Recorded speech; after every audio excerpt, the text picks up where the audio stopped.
दर्पणदृश्यमाननगरी तुल्यं निजान्तर्गतं पश्यन्नात्मनि मायया बहिरिवोद्भूतं यथा निद्रया यस्साक्षात् कुरुते प्रबोधसमये स्वात्मानमेवाद्वयं तस्मै श्रीगुरुमूर्तये नमः इदं श्रीदक्षिणामूर्तये बीजस्यान्तरिवाङ्कुरो जगदिदं प्राङ्विनिर्कल्पं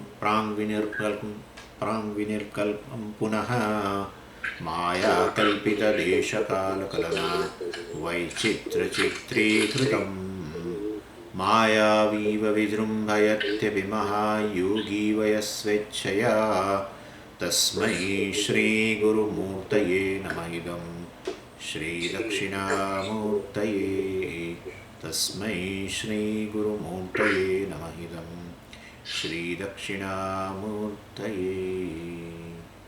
ॐ सहना भवतु सहनौ भुनक्तु सह वीर्यं करवावहै तेजस्विनावधीतमस्तु मा विद्विषावहै ॐ शान्ति शान्ति शान्तिः सदाशिवसमारम्भां शङ्कराचार्यमध्यमाम् अस्मदाचार्यपर्यन्तां वन्दे गुरुपरम्पराम् ॐ पार्थाय प्रतिबोधितां भगवता नारायणेन स्वयं व्यासेन ग्रथितां पुराणमुनिना मध्ये महाभारतम् अद्वैतामृतवर्षिणीं भगवतीम् अष्टादशाध्यायिनीम् अम्ब त्वामनुसन्दधामि भगवद्गीते भवद्वेषिणीम् यं ब्रह्मा वरुणेन्द्ररुद्रमरुतः स्तुन्वन्ति दिव्यैस्तवैः वेदैः साङ्गपदक्रमोपनिषदैः गायन्ति यं सामगाः ध्यानावस्थिततन्गतेन मनसा पश्यन्ति यं योगिनः यस्यान्तं न विदुःसुरासुरगणाः देवाय तस्मै नमः देवाय तस्मै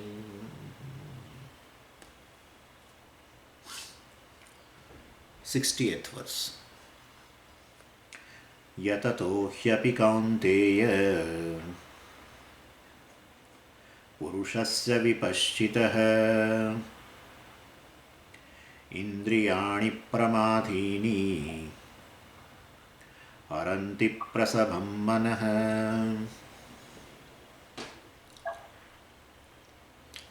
So in this final portion of this second chapter, beginning from Arjuna's question in verse number 54, and then answer Bhagavad is giving from verse number 55.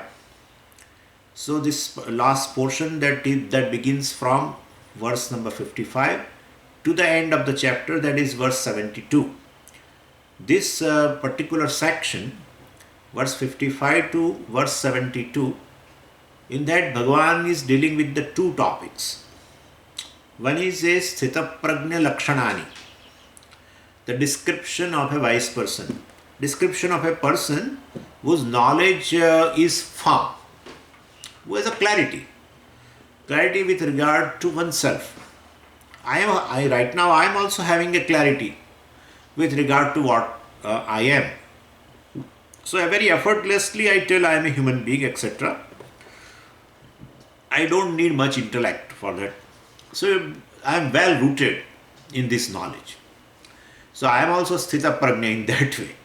But this is a wrong, it is all confusion. So it's not a reality, and therefore we don't call it as a Sthita Prajna. But a person who knows that I am Brahman, and it is clear, crystal clear to him. Like I am right now I am having that clarity that I am a human being. Same kind of clarity he has that I am Brahman or consciousness, limitless consciousness.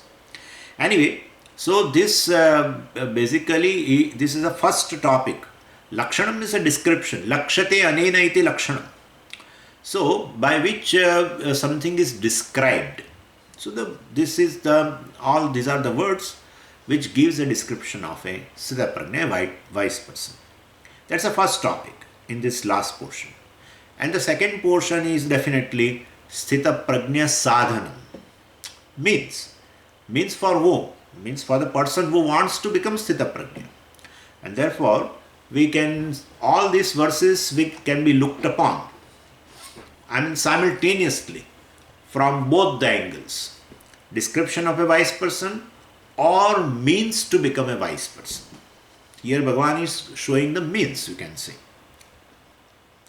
And this, the description of a wise person, whatever has been told, and Lakshana, etc., well, that they are all natural, a response or a spontaneous response from a wise person, because he has assimilated the teaching, and that is how the word they have used, sthita. Sthita means indicating that knowledge is assimilated. So knowledge has percolated in personality, like people say like that. It's assimilated. It has the knowledge is percolated in his personality, and therefore, then only it will be useful. Anything which is assimilated will give you nourishment. In this sense, not anything, but generally, I am saying, like assimilated food becomes a nourishment for you. Same way, assimilated all this description, this whatever has been described, assimilated knowledge, let's say that way. Assimilated knowledge only gives him a total freedom. So to have a knowledge is one thing, but to have assimilated knowledge is a different thing. And therefore, definitely he is enjoying a Jivan Mukti also. Just as assimilated food provides a nourishment and health to the person, same way assimilated knowledge also gives him a spiritual health, let's say. A spiritual health, he has gained Jivan Mukti. And this is a Sthita Prajna. And then definitely this assimilation is converting this knowledge, the knowledge of that which was at the intellectual level, into a emotional strength, we should say. So he was, as we have discussed before, I think 2-3 class, that intellectual, we have a intellect, we can come out of the intellectual value of worldly objects. We can definitely come out with the certain logical steps, that the object does not possess, say, security or happiness, etc. Your intellect is convinced, and there is not a problem. But then what happens is ultimately, just a minute, somebody. So it is assimilated. Intellectually I know this, but the problem is we have an emotional value for the worldly objects, which we. For some reason, leaves are preferred. Pants are optional. Recipes are better with Cheetos. Tostito salsa.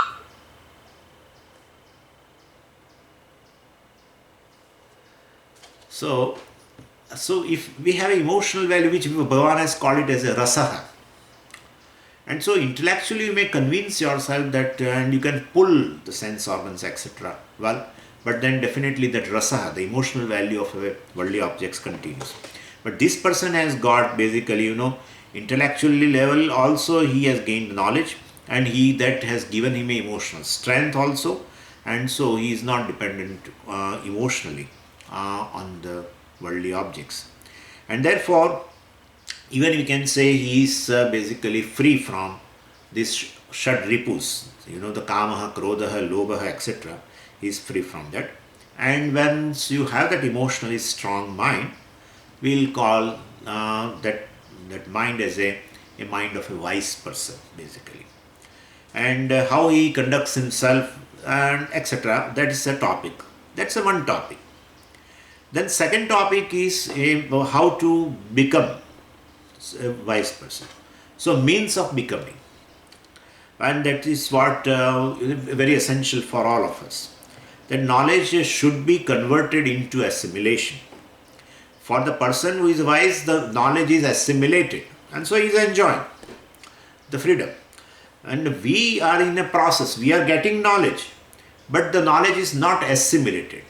So then simultaneously this section we can see it in a way that, how I assimilate this knowledge, how the knowledge percolates in me, so that I also can enjoy the same freedom a wise person enjoys.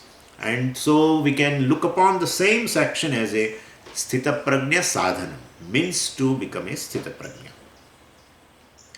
And of course, in that, definitely a role of teacher is a very big role. And one has to, for that matter, for gaining knowledge, that's the first thing. Then the question of assimilation comes. But then, the gaining knowledge through the teacher is very essential, and one has to go to the teacher, to the traditional teacher we have talked in the morning, and then definitely gain the knowledge.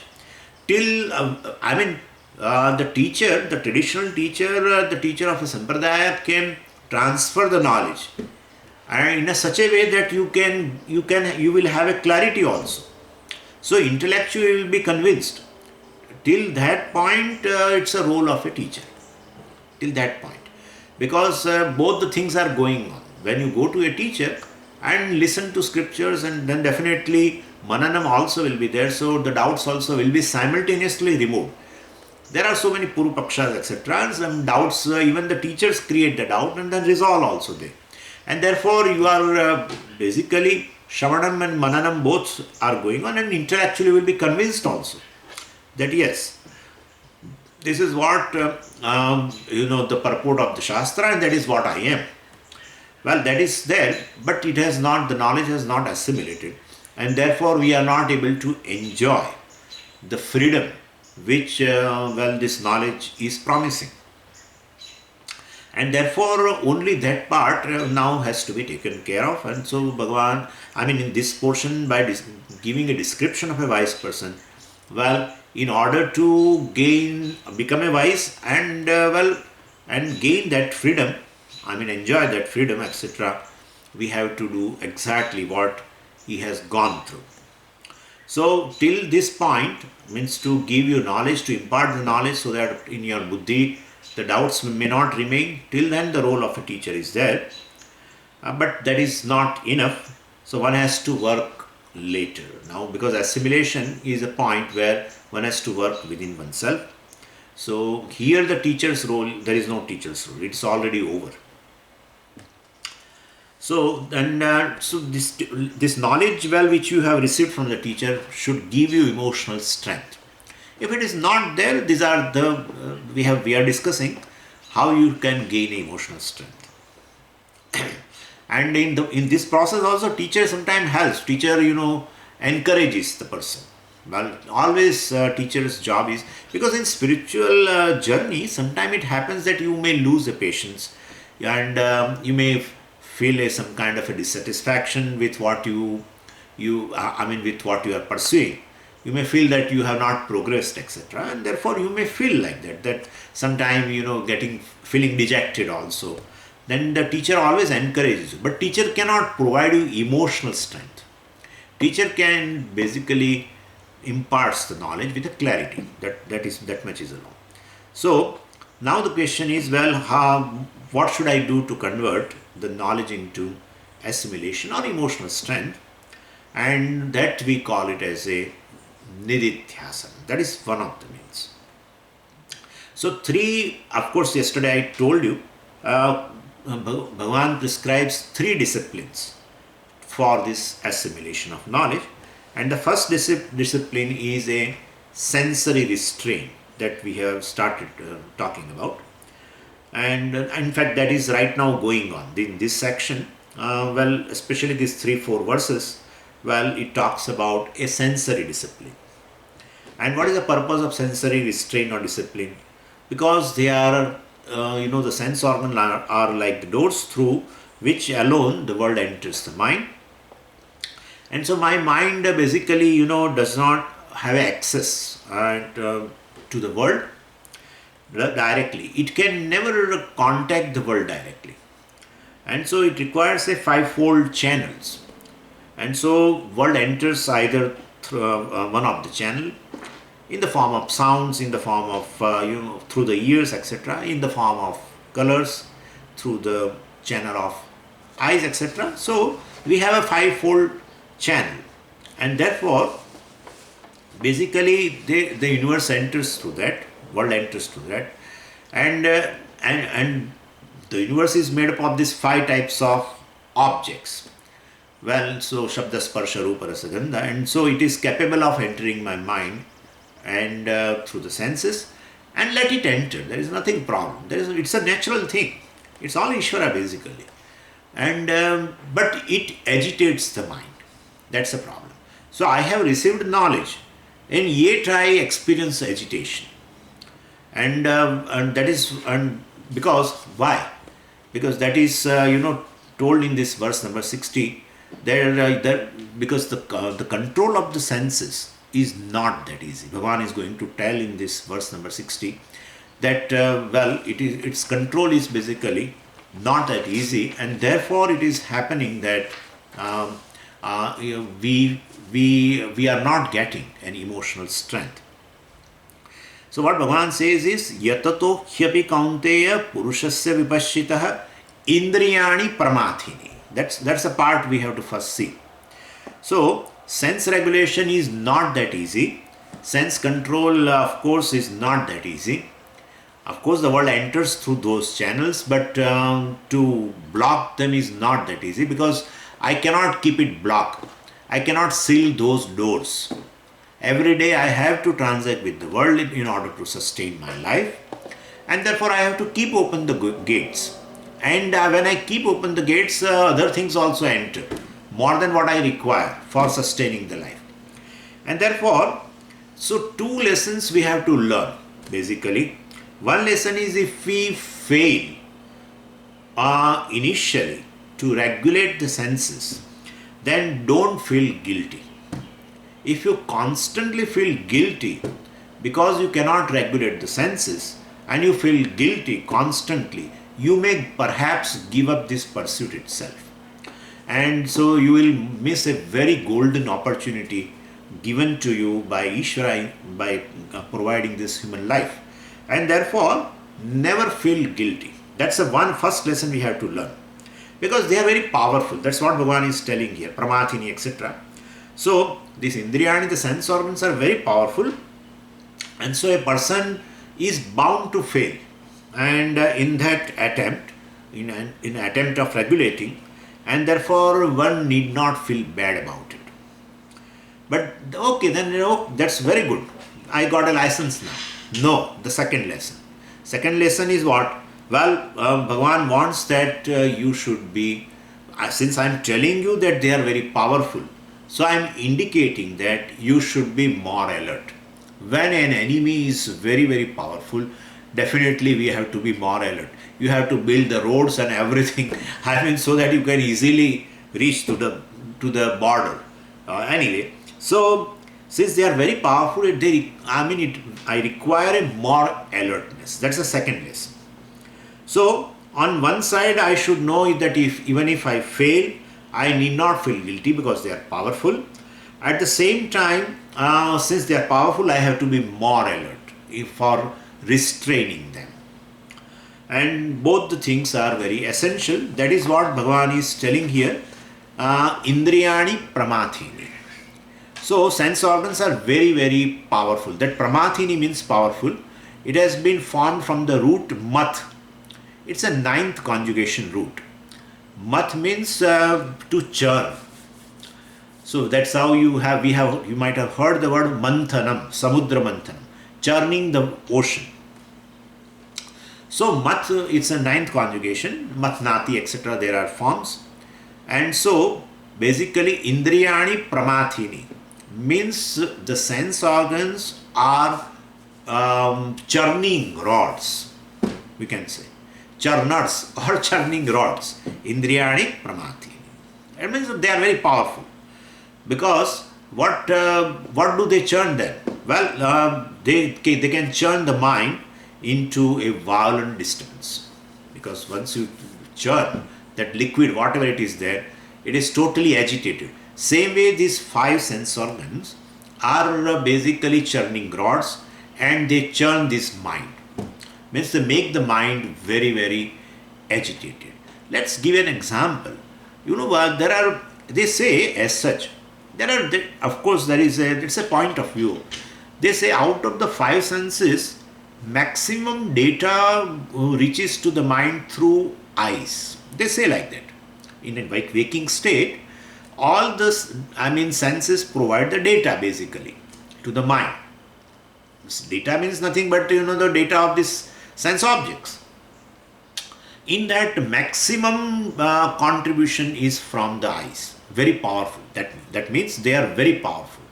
And then the second number is of ears, words.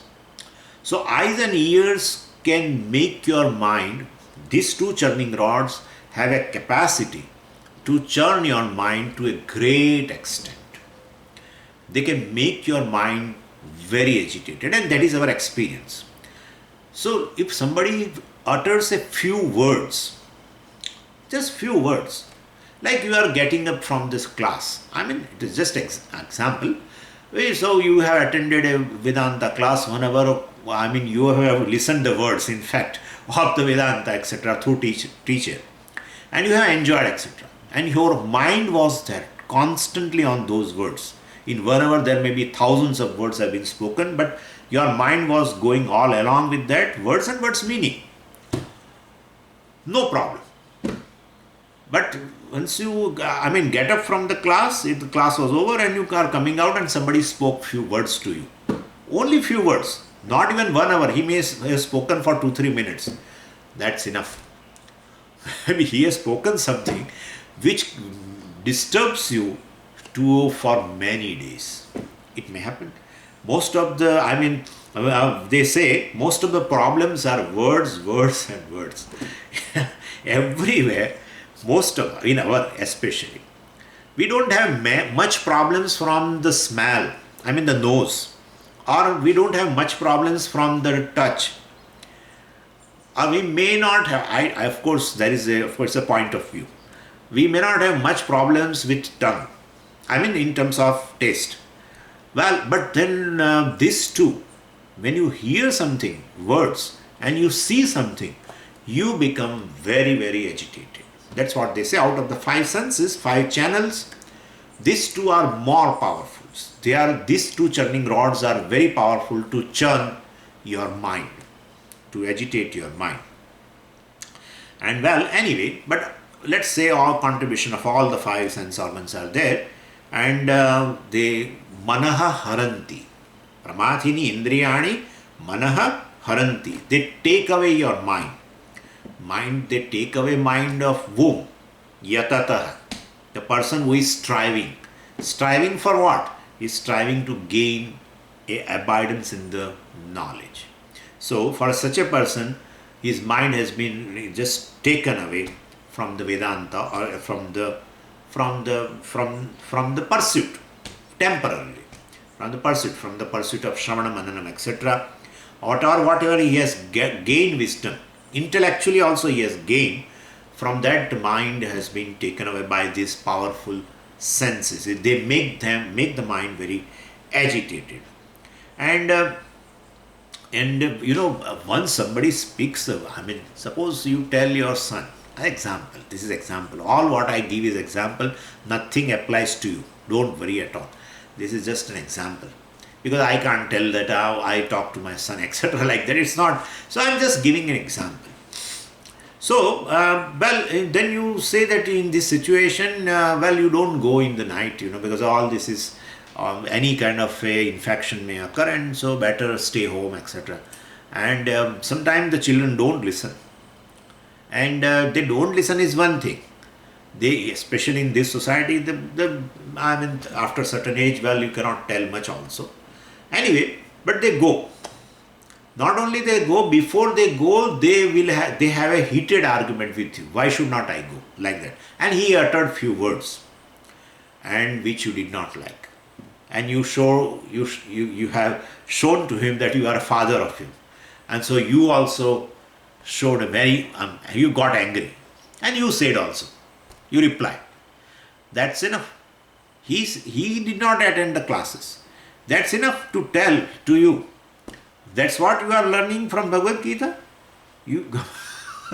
And now, earlier he said that he will go, etc. and he argued. That was not much hurting. Now he said this, and it hurt. It gave you hurt so much. Not only that, you got more angry. You said something. You replied, and he got further angry, and he also did an argument. He said, "This is what your Swami is teaching to you, and that's enough. That's enough. Don't bring my Swami into the picture." That's the whole thing spoiled. Now, whatever the wisdom you have gained before 2 hours, 3 hours, this happened in night, and you have attended class in the evening, and you have enjoyed everything. It's everything in the mind. Few things at least in the mind pertaining to this knowledge. All the wisdom is there. It has been taken away. Such a mind which was having such wisdom intellectually also, well, it has been taken away. By what? The words. I mean senses. Basically senses. So that it happens that this is how it has been told here. And yatataha, Bhagavan says that is wonderful. When the mind, the person, who is in striving for this knowledge. And so when the mind is disturbed, definitely he cannot retain this Vedantic knowledge required for assimilation. He has not assimilated. He wants to assimilate. But before he assimilates, his whole wisdom has been taken away. They always give an example of a freshly made flooring, and when they have put the flooring very freshly, it is not yet set properly, and therefore what should I do? Well, until it sets, the flooring has to be protected. But once the flooring becomes strong, the floor becomes strong, even even the elephant can walk on it. Nothing will happen.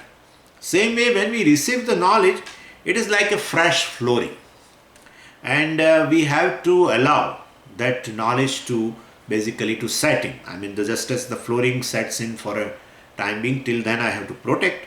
Same way, the knowledge which I am receiving through Shravanam, Mananam, etc., from the teacher, because it has not been assimilated, and so I have to protect. I have to allow to set in my personality. And therefore, any disturbance in the mind at that moment can disturb the whole thing. In fact, before assimilation, that knowledge again as though goes away. So manaha haranti. What kind of a mind? The mind of the person, basically, who is striving. Yatataha. Yat means to strive. Yatataha, the one who is striving. I mean, one who is doing Shravana, Mananam, etc., and gaining knowledge. There is another adjective also, but we will see that little later.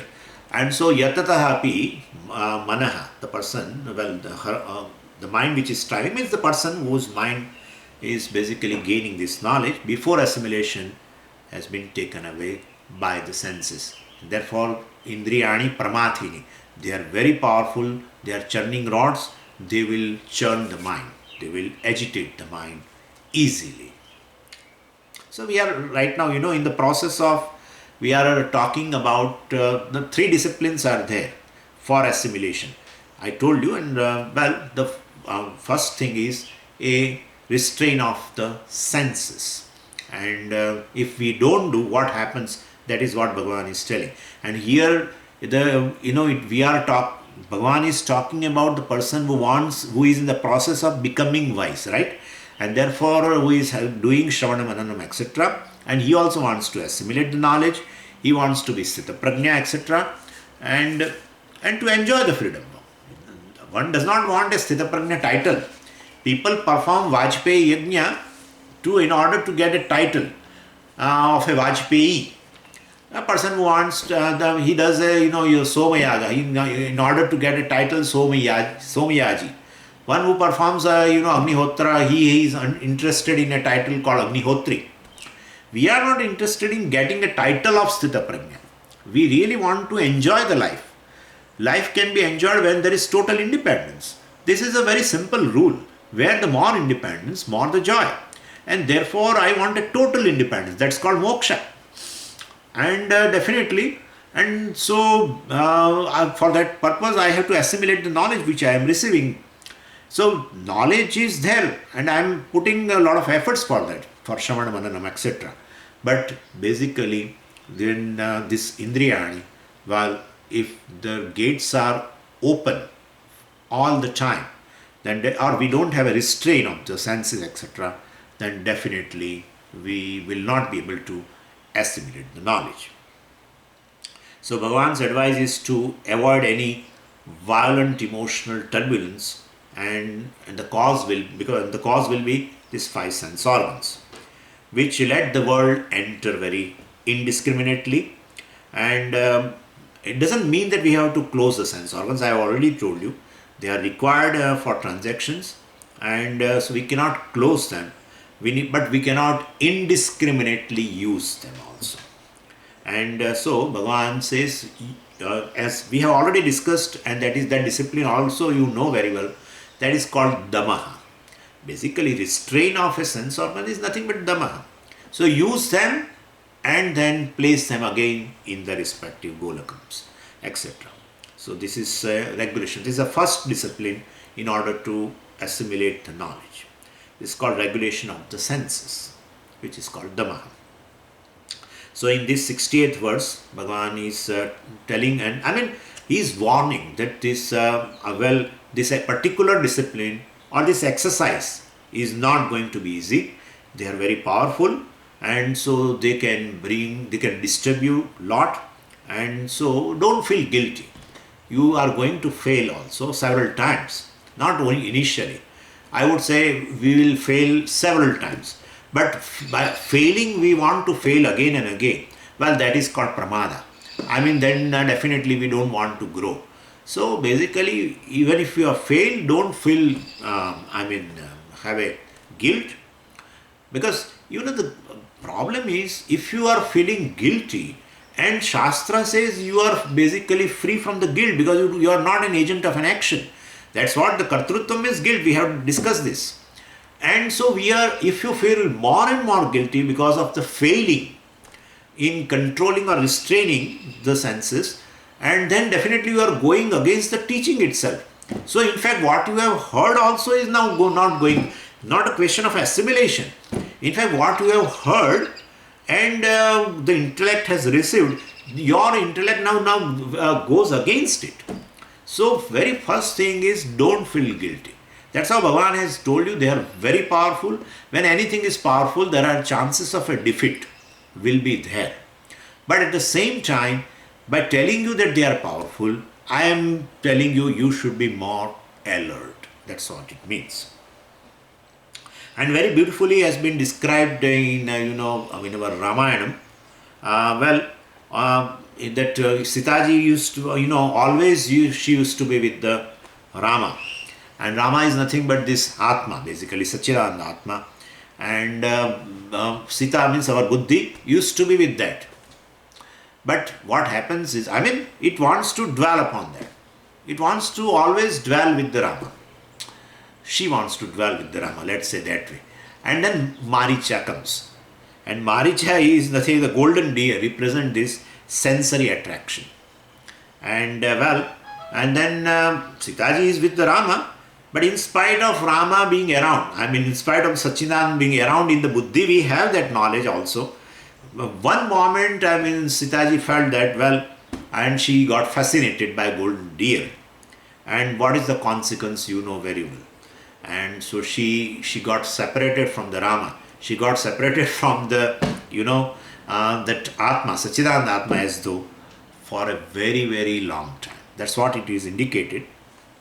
Because that golden deer has a capacity to drag ultimately, and Sitaji lost Rama for a long time. So this is very beautifully described there. And definitely, okay, so this is has been told here. Now one word is left over. Yatato hyapi kaunteya purushasya vipashchitah. Yatataha purushasya. The person who was striving, such a person who is striving to gain knowledge for assimilation, manaha haranti. The mind of such a person, definitely is taken away by the senses, etc. It is there. One word is there is vipashchitah. Vipashchitah means a learned person Learned person means what we can say now, to the extent that perhaps now he may not have, he may not require to do Shravana Mananam. We should say that way. That he is such a learned person, he has studied the Shastra for several years.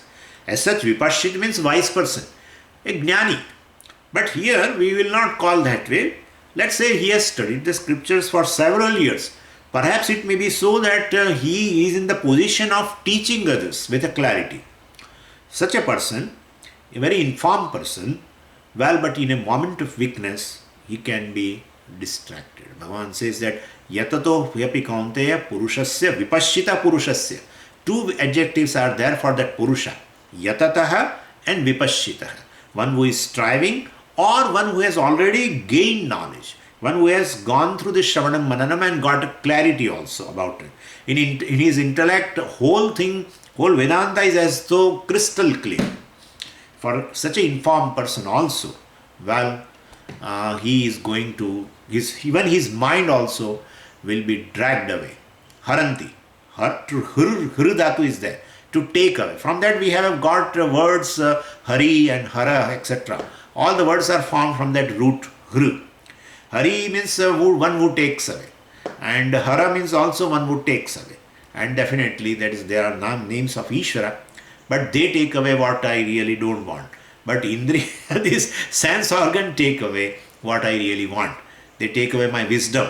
And instead of knowledge has to percolate and get assimilated, instead of knowledge, the wisdom has been taken away. Even people come to know. Very people, who are in surrounding, they say, you are the person, the student of Bhagavad Gita, and you are Swami and all that, and you are speaking so bad words. Like that they say. So, they are not wrong. They may be getting satisfaction by not attending the class. They may be feeling that yes, we are even though we have not heard, but we are wise people, because we are not so angry. Because your Gita study has not been able to remove your anger, etc.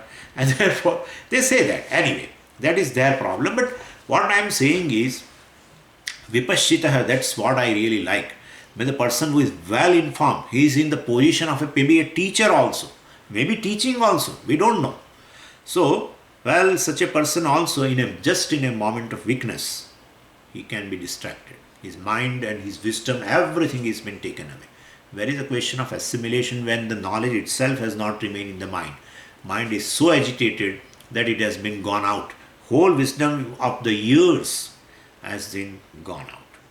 But no, Swamiji, it doesn't go out. I know. Even after getting angry, etc., if I become cool, then a whole thing I can again retry. That's okay. But assimilation will not take place. That's for sure. One, with the knowledge also, one will not have a benefit of knowledge. You have a knowledge, but I don't. That's what the people complain. I have a knowledge, Swamiji, but I don't have a benefit of knowledge. Means I don't have a moksha. I don't feel that I am free. Yeah, that's what, this is one of the discipline will help the person to assimilate the knowledge. Let's go to another verse. Tani sarvani sanyamya yuktaha sita matparaha vashe hi yasyendriyani tasya prajna pratisthita.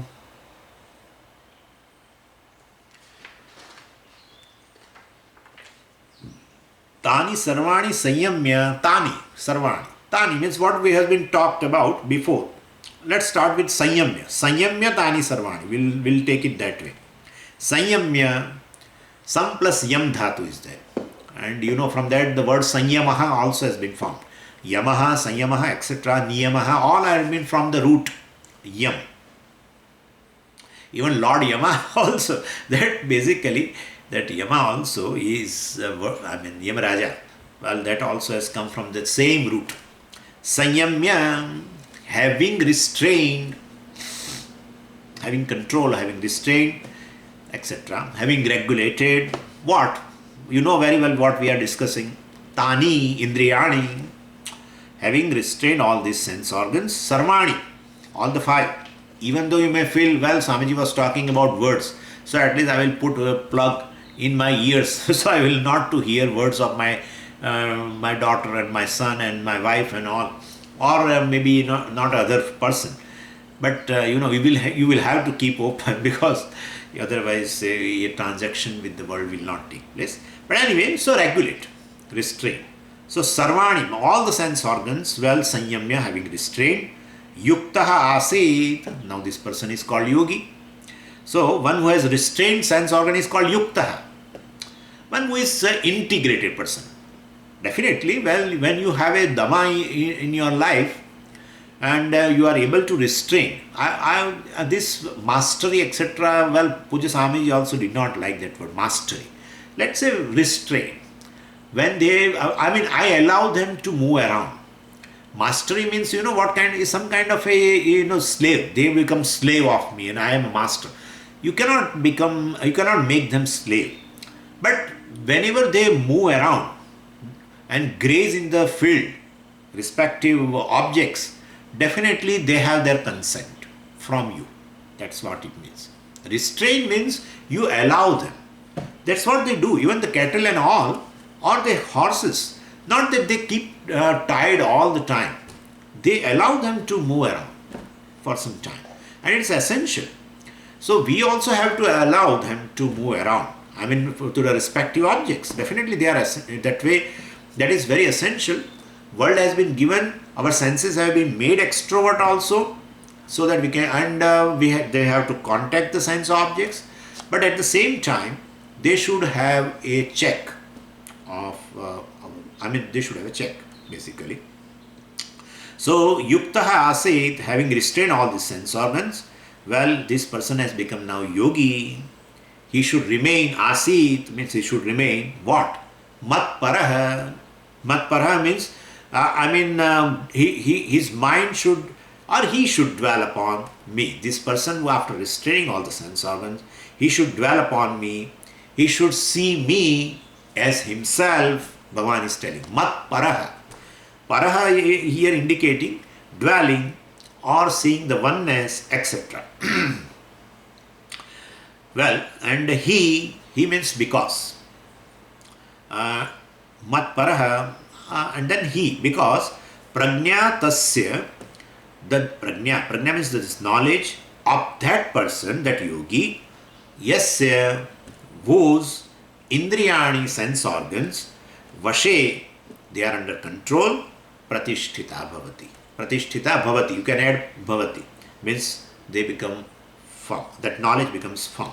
So what is said, total sentence is, having restrained all those sense organs, the self-controlled person, that yogi, or the integrated person, or one who has that dhamma, etc., self-control, well, should remain committed to my pursuit, or he should dwell upon me. He should see me as himself. He should dwell upon the oneness between he and me. And because, why he means, because the knowledge of that person, tasya prajna, because the knowledge of that person, whose sense organ, indriyani vashe, whose sense organs are under control, well, becomes pratisthita. The knowledge of that person, whose sense organs are under control, well, he gains firmness. So if you want that knowledge should be assimilated, you want to be sthita prajna, then your prajna should have a pratisthita, where pratisthita should have a firmness. And for that matter, you will have to dwell upon the nature of me, which is nothing but a nature of yourself. You should dwell upon the oneness. Bhagavan is indicating a second discipline, which I am going to talk about now. So Bhagavan advises to Arjuna here that tani sarvani sanyamya asit, may you keep all the sense organs as your instruments. So you do not be enslaved by them, basically. Let them be, your instruments. And their instruments means you will have to use on a daily basis also. So when we are driving a car, they give an example that when we are driving a car, the wheels of the car basically move. But according to what according to what I want to make them move. Not that they want to move in their own way, with their own fancy. No. Same way, they give another example also that, the person, he has a pet dog and he wants to go out. So he goes for a walk with a dog. Definitely, so dog also can get a walk. And you will find that initially the person pulls the dog. Because dog once it comes out of the house, definitely it wants to go here and there. And this person has a track, walking track. He wants to go on that. And so he has to pull the dog. The dog wants to go in another way. But later I have found that after a certain time, the dog wants to go ahead and literally the person is pulled behind, the dog. So initially the dog is pulled. Later it happens that the dog pulls the person. So this is the situation of a human being. Anyway, so the sense organs also are like dogs and we are supposed to lead them. But often Bhagavan is showing how they are going to pull us. There are stages in that. It doesn't happen immediately.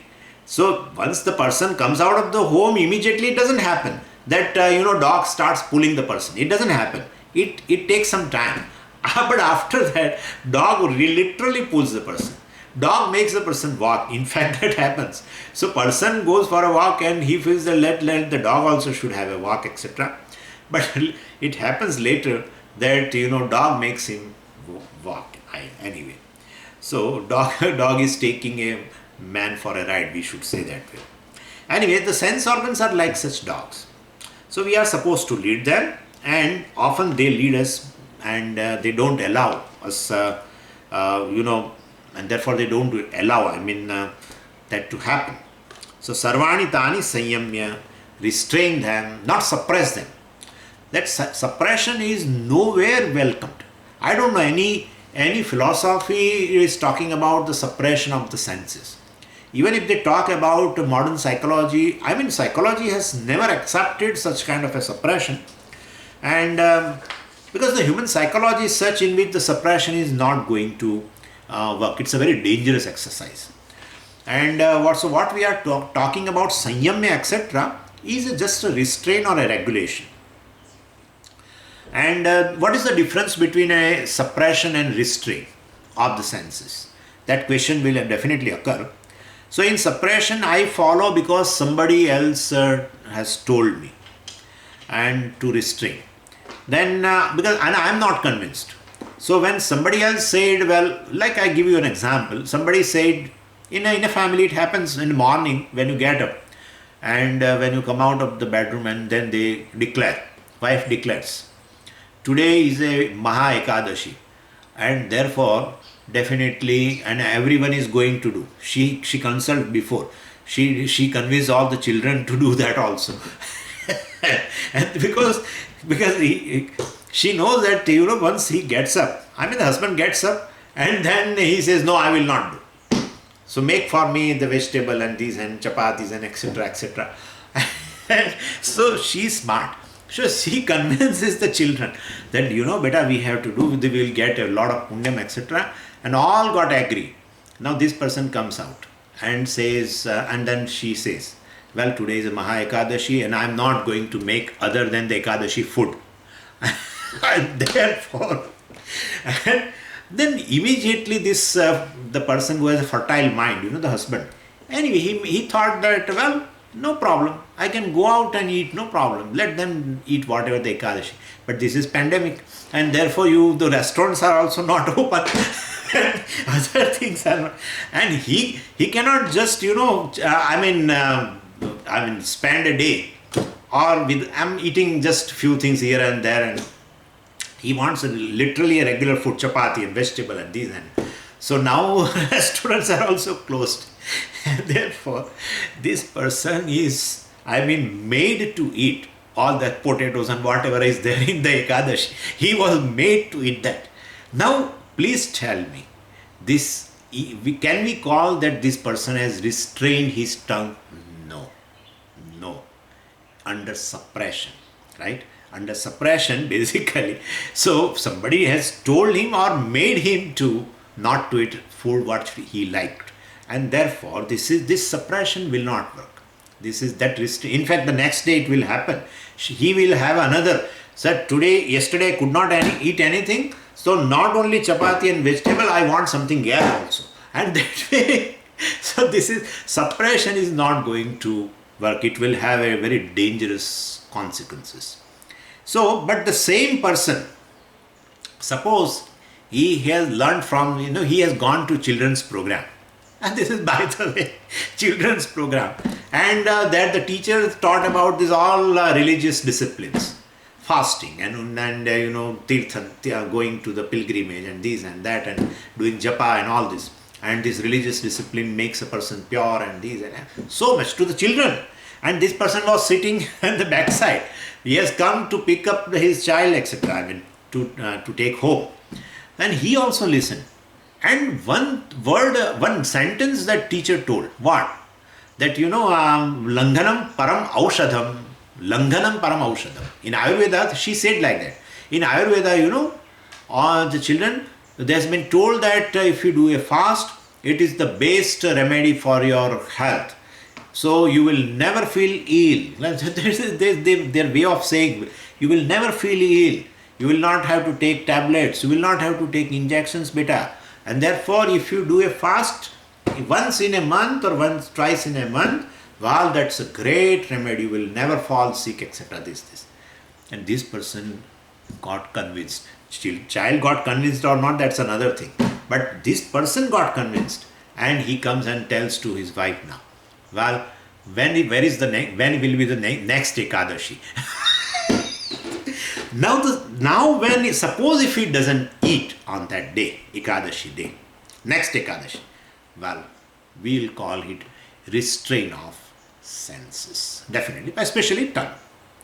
So, suppression and restraint has this difference. The suppression will not make us grow, but definitely we can grow if we decide on it's our own. So Damaha of the Bhagavad Gita is not, sensory suppression, but it is sensory regulation. And mastering over them, well, Arjuna, you will have to master over them. Because Vashehi yasya indriyani tasya prajna pratishtita, because the person who has kept the sense organ under check, for such a person, tasya prajna pratishtita, the knowledge he already has because he is doing Shravana Mananam, etc. And the spiritual knowledge, his intellect he is already having, he can assimilate it very fast, and he can become a wise person, he can gain freedom. So only, and you might have observed also the knowledge we are receiving through Shravanam, etc. becomes more meaningful when we find fruits of that knowledge in our life. And the fruits of knowledge comes only with the assimilation. And assimilation is not a one-day process. It's a process in which there are three disciplines I have already talked about. And I am talking right now also. And that discipline is called sensory discipline, regulation of senses. That is one. For assimilation is important. Second thing we are going to talk about, which Bhagavan has told in this also. But even that assimilation takes a lot of time, because the three disciplines, to have all the three disciplines, it's not that easy in our life. And that is sensory discipline itself is not that easy. As Bhagavan told very clearly, they are very, very powerful, pramathini. And therefore, it is going to take time. Don't lose patience. It is going to take time, and don't feel guilty also, even if you fail in controlling, in having a regulation, etc. But anyway, more and more knowledge is assimilated, then you find Vedanta becomes more and more meaningful to you. Till then, you continue study, etc. But then your charm of the study you won't have. Initially, the charm which you are having, initially you are hearing, all this Upanishads and all that, and you are very, very excited on that. That excitement now is not there. It doesn't mean that we are losing the path, but we are feeling that I am gaining knowledge, but I am not gaining the fruit of the knowledge. That because of that problem, that question we cannot solve. That is why we don't find this study, etc., so much meaningful. We find the study meaningful only when we gain the fruits of that knowledge, and that comes through assimilation. For that, you require these three disciplines, and one of the discipline is this sensory discipline. Anyway, so tasya prajna pratishtita tasya purushasya. When the person who is definitely striving, or one who has gained knowledge, etc., who has done shravana mananam, etc. So tasya prajna, tasya atma jnanam, the knowledge he has received, pratishtita, well, it becomes firm when he has that sensory discipline. Merely sensory discipline is enough. Well, my knowledge will be assimilated totally, and I will gain the fruits of knowledge. Shall I get the moksha? No. There are two more disciplines. That second discipline, Bhagavan is telling here itself. What is that second discipline? Well, Bhagavan says, Yuktaha matparaha asit. Yuktaha. Once the sense organs are under your control, or you have some restraint, daily you are sending them out for the transaction with the world in order to sustain your life. But then you are withdrawing, you are calling them back, putting them in your respective places, respective houses, golakams. And when such a yukta, when such a yogi, when such an integrated person, mat paraha asit, that's a second discipline. Mat paraha asis means when then he starts dwelling upon me. Why then? Why then? Because sense organs basically are withdrawn from all unnecessary pursuits. We have a lot of extra time. Really. Just see how much time this WhatsApp and YouTube and Twitter and all that they take. All the time, all our people also, all the time with this Ramakada, with this toy, all the time. One of the lakshana of a sadhaka, Vedanta sadhaka, also Vedantic sadhaka, well, is this. All the time with this and all this. All the time. Now, this, eyes are given rest. That's all. I'm not going to see, I'm not going to hear, whatever may be the subject matter there. Whatever may be. No, Swamiji, but you told that National Geographic, and I am seeing that. I am seeing all benign things. But sir, lot of time just goes in that. So once you control your senses, have a restraint, you will have an ample time. Ample time. And then it should be utilized. So Bhagavan is immediately introducing a second discipline. Mat paraha asit. Well, start dwelling upon me, because now you have time. And dwell upon me means what? Dwell upon the truth which is revealed by Vedanta, and that you already know now, because you are doing Shravana Mananam, etc. So, Mat paraha means dwell upon me. Now, me means have a two meaning. Bhagavan is telling dwell upon me. Me means what? To Krishna, who is Avatara, or me means Param Brahma, who is nothing other than Atma. Both we can, either you can take the meaning, of course. But for us especially, if we are talking, definitely we know what is Atma, etc. What is Brahman we know. And we have heard several times this Mahavakya, etc. And so we are not totally, unfamiliar with when Bhagavan says, well, you dwell upon me, means you don't have that kind of a question. That should I dwell upon the Krishna as a avatara in one form, or should I dwell upon him as a Param Brahma? That question I feel that you don't have. And so dwell upon the teaching, basically. Dwell upon the teaching. What you have heard and the teaching from which you have no doubt now, dwell upon that teaching means bring those things which you have already learned in from verse number 12 to verse number 25. So that teaching of the self, please bring it back now. Do Nididhyasana. That's what Bhagavan wants to convey. Dwelling upon here means now do Nididhyasanam, because you have done enough Shravanam, you are doing, and you have done enough Mananam, you don't have any doubts also. Well, and then that still knowledge is not percolated, then do this exercise, do this second, have this discipline in your life, and that is second discipline is Nididhyasana. And even in, and well, so yuktaha matparaha asid. Matparaha means atma dhyana paraha asid. This atma dhyanam, of course, is not easy, and that's how Bhagavan said yuktaha. First you have that discipline, first you have that integration, and you should have a sensory control, and to an extent, and then you can do this nididhyasana. Otherwise it is not possible. So if the mind is really a extrovert mind, then definitely it cannot do this kind of nididhyasana. So extrovert mind has to be withdrawn and well focus upon the teaching, which we have already seen in verse number 12 to 25, or 11 to 25, whatever. So may you dwell upon the teaching. Take every, what is Atma? I has been told Avinashi, Nitya, etc., etc. And well, it is free from the Kartrutvam, free from Bhoktrutvam. Take everything. You have ample time now. This is a second discipline. And for assimilation of the knowledge, to become a wise, to enjoy the freedom, to enjoy the fruit of the knowledge. And the third important discipline, also Bhagavan talks now from verse number 62. And that we will see tomorrow. And that third discipline, you know very well, regulation of thoughts. Or the third discipline, we can say. You can say shamaha also. You can say manonigraha also. That also Bhagavan talks about in this section.